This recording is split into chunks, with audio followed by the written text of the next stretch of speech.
Who else would like to ask the first question? Tell them about when the German troops surrendered to you on your visit to Germany.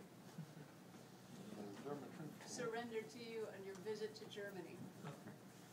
I think he's referring to a time, the last few days of the war. Yes.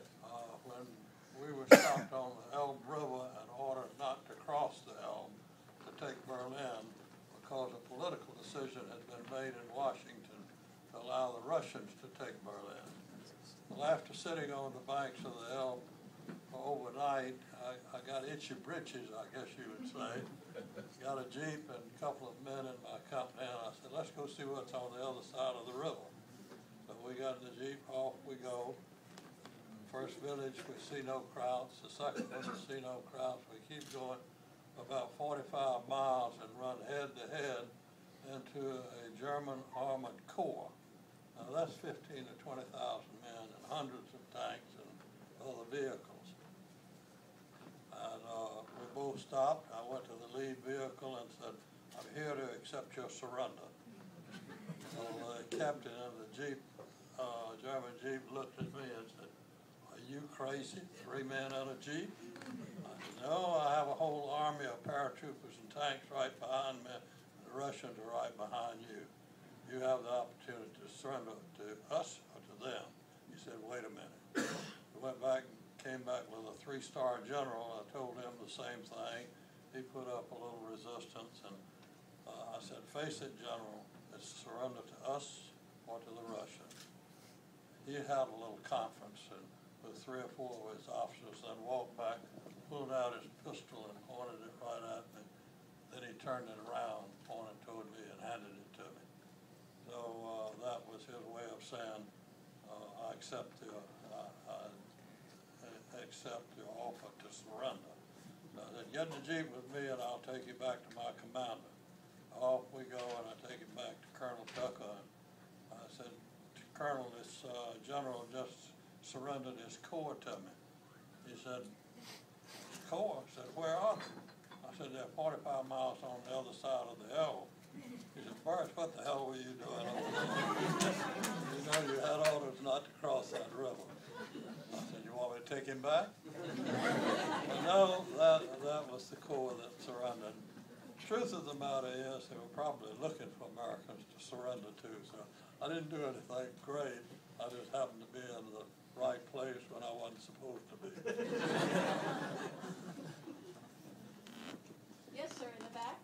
How long were you overseas total? How long were you overseas in total? 2.5 years. When we were overseas, and you didn't come back home on rotation every 30 or 60 days or 90 days. You stayed the entire time. I was on the Elbe with you. Thank you, sir. He was with you.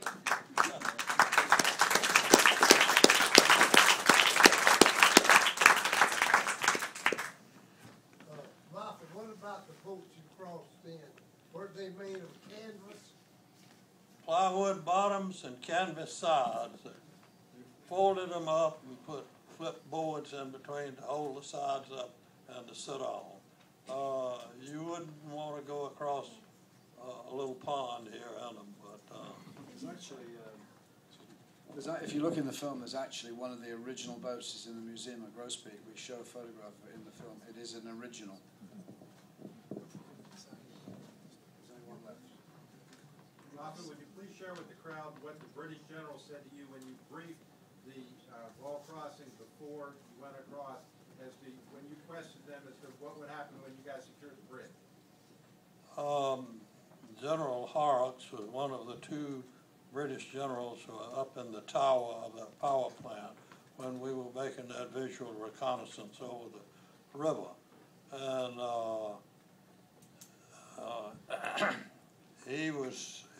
he explained the situation, that it was a desperate situation, we had to get the bridge. And Colonel Tucker asked him, and he said to Colonel Tucker, the general said to Colonel Tucker, can your lads do it? Colonel said, well, let me ask you a question, General. If we take that bridge, what assurance do we have from you that your tanks will head straight for Arnhem? He said, my tanks will be lined up in full force, hell-bent for Arnhem, and nothing will stop them. One gun stopped them. Thank you. What about tea time? Tea time. Well, that was my first night in combat when we went from Africa, flew across the Mediterranean and jumped in Sicily. And my plane load ran into anti-aircraft fire. It turned to the right. Don't spoil it for them, that's in the next film.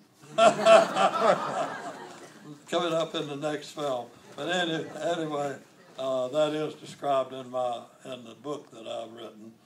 And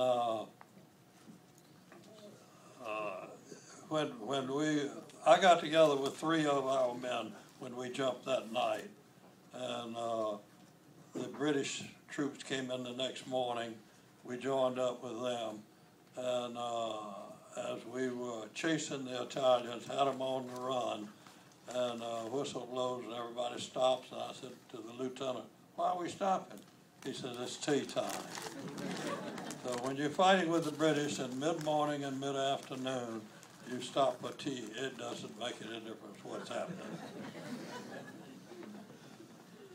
Richard, talk a little bit about how you came to make this and how you financed this too. Oh, you got. I live in Normandy, near Saint-Mary-Glisse, in a very famous sort of D-Day country, and we decided to make a trilogy of films. We started with The Americans on D-Day, which is the same format, less reenactment in it, and we finished with our last film, which is The Americans in the Bulge, which is just out now. We filmed that in real time, in waist-deep snow, -15, up there in the Ardennes forest this winter. It's something I'd always wanted to do, and I lived there, and I would meet more and more veterans, so I built a substantial archive of veteran interviews, Americans, a lot of American veterans, and a lot of Germans are starting to talk now as well. Finance, well, we finance this ourselves. These are our own, from our own funds. We decided not to go out looking for sponsors at this time.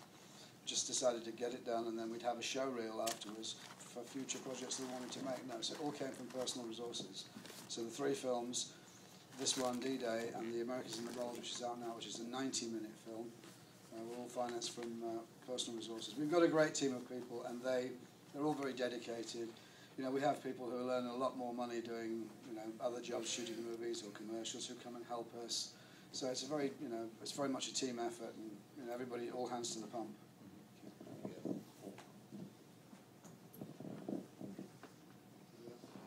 Yes, sir. Father, who's better looking, you or Robert Redford?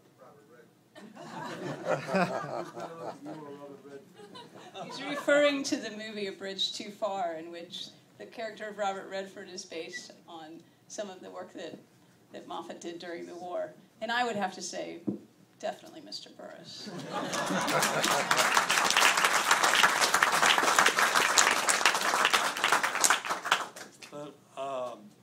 Let me say this as far as Robert Redford is concerned. He was billed in the movie as Major Cook, who was a battalion commander. But actually he played a composite part. What he did in reality was done by 3 different, what happened was done by 3 people. And so they didn't have enough lieutenants and didn't have enough Robert Redfords to go around all the lieutenants and colonels. So anyway, that was, he played just part of what I did.